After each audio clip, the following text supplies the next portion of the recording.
كتير مننا ما يعرفش ان فيلم المغتصبون اللي اتعمل في سنة 1989 اللي من بطولة ليلى علوي وحسن حسني واحمد مختار وغيرهم من الفنانين، دي قصة حقيقية واقعية حصلت في سنة 1985. الفيلم ده بيحكي عن فتاة جميلة تمتلك الجمال والأنوثة اسمها صفاء. في مرة كانت ماشية مع خطيبها مختار اللي هو النجم أحمد مختار، في الوقت اللي طلع لهم 5 شباب وكانوا معاهم أسلحة بيضاء اللي هي المطاوي، وقاموا بإشهار أسلحتهم على خطيبها وقاموا على اغتصاب الفتاة، وكل ده بيحصل قدام خطيبها وهو لا حول ليه ولا قوة. أما القصة الحقيقية للفيلم ده إنه في 1985 في حي المعادي كانت في سيارة ملاكي كان فيها فتاة جميلة وخطيبها بيحتفلوا بعيد ميلادها.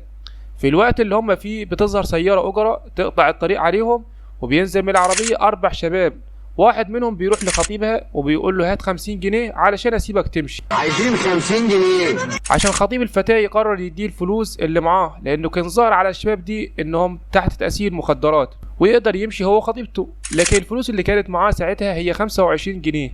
25 جنيه بس في الوقت ده الشاب اتنرفز ورفع المطوه في وشه وقال له انت هتسيب الفتاة وتمشي. تمام. الكلام ده حصل الساعة 8 بالليل، الوقت ده كانت الدنيا هادية في منطقة المعادي. المهم بعد كده بتيجي عربية لونها أزرق ونزل منها واحد وبيقول إن اسمه أحمد وهو من رجال المباحث. المهم قال لهم كله هيجي معايا عشان نخلص المهزلة اللي حصلت دي. طبعا الفتاة وخطيبها كانوا مقتنعين إنهم خلاص رايحين لقسم الشرطة. المهم في الطريق اكتشفوا إن الشباب دول كلهم مع بعض وهم عبارة عن عصابة، وفي الوقت ده انحرفت السيارتين إلى طريق شبه مظلم ومهجور، ونزلوا كلهم من العربيات وقاموا بحجز خطيب الفتاة في السيارة الأجرة ورفعوا عليه الأسلحة البيضاء. والشاب اللي كان بيقول إنه من رجال المباحث اللي اسمه احمد حط السكينه على رقبه الفتاه وقال لها تقلع ملابسها عشان يقوم باغتصابها، واحد تلو الاخر في العربيه الزرقاء. وبعد اللي حصل ده اللي استمر حوالي ساعه ونص راحوا راكبين سيارتهم وهربوا بسرعه. في الوقت اللي كانت فيه الفتاه بتصرخ وبتبكي ليقوم خطيبها يلم الملابس الخاصه بيها على الارض ويتوجه لاقرب مكان فيه تليفون ويطلب سياره اسعاف بسرعه. وبعد كده بيروحوا لقسم الشرطه وخطيب الفتاه حكى كل اللي حصل بكل تفاصيلها مع مواصفات الشباب. تاني قال له ما تقولش اسمي لحسن نروح في داهيه يا حيوان، وقال لهم كمان على رقم السيارة. وكانت عائلة الفتاة دول بيشتغلوا في وظائف كويسة لكن ما خافوش من الفضيحة وتعاملوا مع الجريمة بجدية.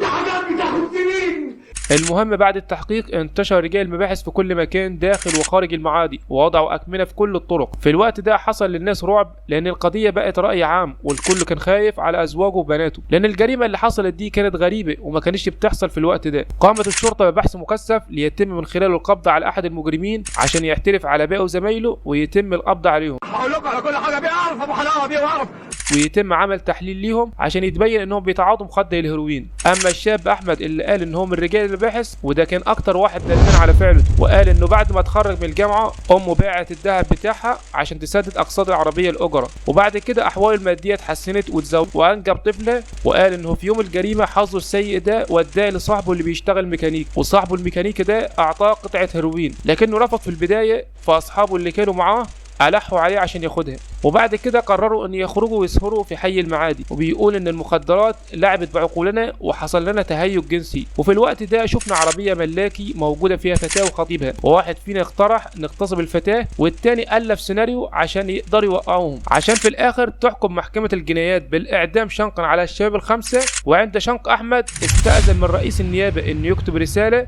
وافق رئيس النيابه لكن بشرط ان يختصر. المهم الرساله كان مكتوب فيها: أمي الحبيبة سامحيني، أحيانا قد يدفع الإنسان ثمن غلطة وحيدة ارتكبها في حق نفسه وحق الآخرين. زوجتي الحبيبة، القصاص مني في هذه الدنيا أهون علي على أن أعيش وأنا أتخيل ابنتي الوحيدة في موقف الفتاة البريئة التي اغتصبتها. وبس لحد هنا تكون موضوع قصتنا انتهت. أتمنى لو عجبتك القصة ادعمني بلايك واشتراك القناة. أشوفكم في قصة جديدة. سلام عليكم.